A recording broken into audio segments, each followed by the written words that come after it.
Hello दोस्तों, स्वागत है आपका एक बार फिर से मस्त टेक डेवलपमेंट के इस ट्यूटोरियल सीरीज के अंदर, जहां पे हम देख रहे हैं कि ई कॉमर्स की एप्लीकेशन मस्त टेक के अंदर हम किस तरीके से बना सकते हैं। और आज के ट्यूटोरियल में हम देखने वाले हैं फिल्टरिंग, कि अगर मुझे किसी जगह पे डेटा को फिल्टर करना है अकॉर्डिंग टू इट्स स्टेटस, तो हम किस तरीके से कर पाएंगे। तो देखिए, यहाँ पे मैंने क्या किया है, तो मेरे पास यहाँ पे जैसे कि आप देख पा रहे हो, मैंने मल्टीपल प्रोडक्ट्स यहाँ पे ऐड कर लिए हैं। एंड नाउ अब मुझे क्या करना है, तो मेरे पास यहाँ पे स्टेटस अवेलेबल है, like pending, enable, disable and all.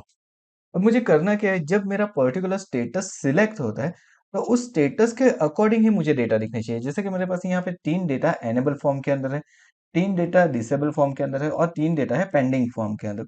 तो जब मैं पेंडिंग सिलेक्ट करूँ, तो मुझे पेंडिंग के ही डेटा डिस्प्ले होने चाहिए। अब ये क्या होता है, तो ये होता है मेरा फिल्टर। अब ये फिल्टर कैसे अप्लाई होता है, वो देखते हैं। तो चलिए, सबसे पहले तो मैं क्या करता हूँ, मेरे कोड के अंदर आ जाता हूँ और यहाँ पे देखते हैं कि मैंने किया क्या है।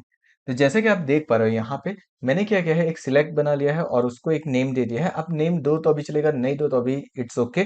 देन क्लास नेम मैंने फॉर्म कंट्रोल ले लिया है, that is a normal thing. And उसके बाद मैंने यहाँ पे कुछ मेरे ऑप्शंस क्रिएट कर लिए हैं।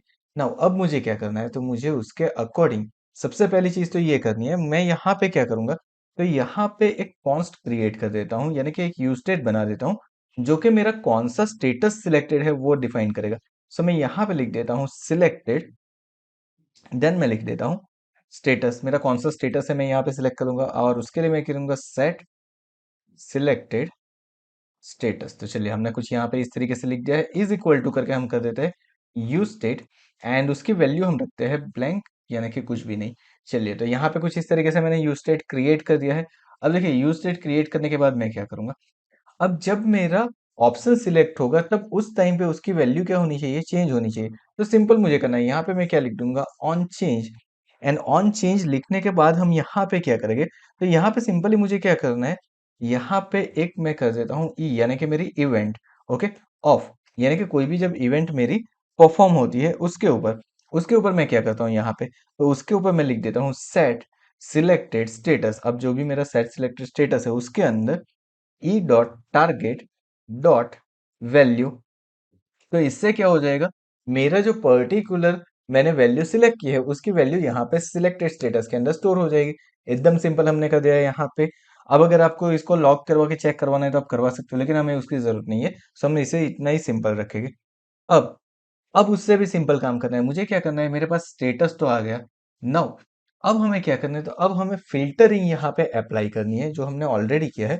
उस जगह पे हम क्या करेंगे, फिल्टरिंग अप्लाई करेंगे। तो देखिए, यहाँ पे मैं क्या करता हूँ, तो डॉट करके मैं लिखता हूँ फिल्टर, एंड देन ब्रैकेट के अंदर मैं क्या लिख देता हूँ, तो ब्रैकेट के अंदर मैं लिखने वाला हूँ, यहाँ पे मैं लिख देता हूँ प्रोडक्ट। यहाँ पे आप नाम कोई भी दे सकते हो, इट इज नॉट नेसेसरी कि आपको प्रोडक्ट ही देना है। सो मैं यहाँ पे लिखता हूँ प्रोडक्ट ऑफ। एंड ऑफ करके मैं क्या करता हूँ, तो ऑफ करके मैं लिखता हूँ नॉट सिलेक्टेड स्टेटस। ओके, जो स्टेटस सिलेक्टेड नहीं है वो। और और करके मैं लिखता हूँ प्रोडक्ट डॉट प्रोडक्ट अंडरस्कोप स्टेटस, यानी कि मेरे जो फील्ड का नाम है वो मैंने यहाँ पे लिख दिया है। ओके, इक्वल टू तो यहाँ पे मैं ट्रिपल इक्वल्स टू कर देता हूँ। ट्रिपल इक्वल्स टू के अंदर करता हूँ सिलेक्टेड स्टेटस।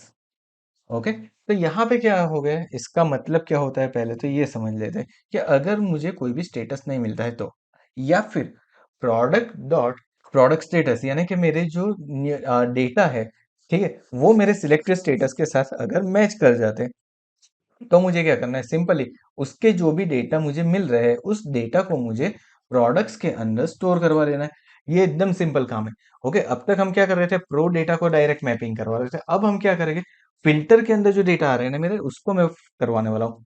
तो यहाँ पे मैंने क्या कर दिया, देखो, अगर ये नहीं लिखोगे ना, ये वाला, तो आपका क्या होगा, तो आपके जो ब्लैंक डेटा है वो यहाँ पे डिस्प्ले नहीं होगे। तो चलिए, मैं एक बार यहाँ पे इसको सेव कर लेता हूँ। ये तो मेरा काम हो चुका है। नाउ अब मैं इससे, देखिए, अब ऑल के ऊपर कुछ नहीं दिख रहा है, पेंडिंग के ऊपर दिख रहा है, डिसेबल के ऊपर दिख रहा है, एनेबल के ऊपर भी दिख रहा है। एंड यहाँ पे हमें डिसेबल के अंदर भी पेंडिंग दिखा रहा है, डेट मीन्स हमने कहीं पे कुछ प्रॉब्लम की होगी। चेक कर लेते हैं एक बार हमारा ड्रॉप डाउन। तो देखिए, हमने यहाँ पे वैल्यू मैंने पेंडिंग ही रखी है। यहाँ पे मुझे क्या करना पड़ेगा, डिसेबल करना पड़ेगा। अब इसको सेव करता हूँ मैं, सो लेट्स सी, पेंडिंग कर दिया, अब मैंने कर दिया डिसेबल, तो देखिए मुझे डिसेबल दिख रही है।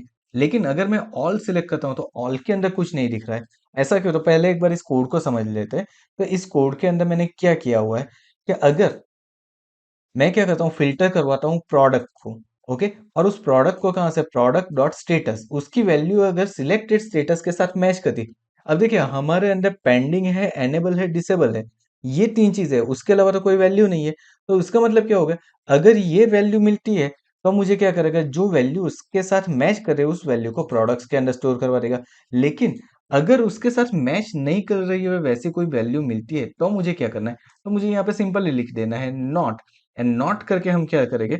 नॉट करके हम सिंपली लिख देंगे सिलेक्टेड स्टेटस, यानी कि अगर सिलेक्टेड स्टेटस की कोई भी वैल्यू अगर मिल नहीं रही है, तो प्रोडक्ट की जो भी वैल्यू होगी वो सारी वैल्यू अब स्टोर हो जाएगी। तो अब देखिए ऑल के ऊपर सारी वैल्यू दिखा रही है, पेंडिंग के अंदर उसकी वैल्यू दिखा रही है, एनेबल के अंदर उसकी वैल्यू दिखा रही है, डिसेबल के अंदर उसकी वैल्यू, एंड वापस मैंने ऑल सिलेक्ट किया, तो सारी वैल्यू मेरी डिस्प्ले हो गई। दैट्स इट, हमारा काम एकदम इजीली हो गया। ये फिल्टरिंग बहुत इजी है। इसके लिए आपको सर्वर के ऊपर जाने की जरूरत नहीं है। उसकी वजह से क्या होगा, आपका टाइम सेव हो जाएगा। कैसे टाइम सेव होगा? तो सर्वर के ऊपर रिक्वेस्ट करने की जरूरत नहीं है ना, आप डायरेक्टली फिल्टर मेथड का यूज करके ये चीज कर सकते हो। आई होप आपको पता चल गया होगा कि फिल्टर मेथड किस तरीके से वर्क करती है। So thank you so much for watching this video. अगर ये वीडियो पसंद आया तो वीडियो को लाइक कर देना, चैनल को भी सब्सक्राइब कर दो, और नोटिफिकेशन बेल आइकन के ऊपर भी क्लिक कर दो, ताकि आगे आने वाले और वीडियोस की आपको नोटिफिकेशन मिलती रहे। Thank you so much once again for watching this video.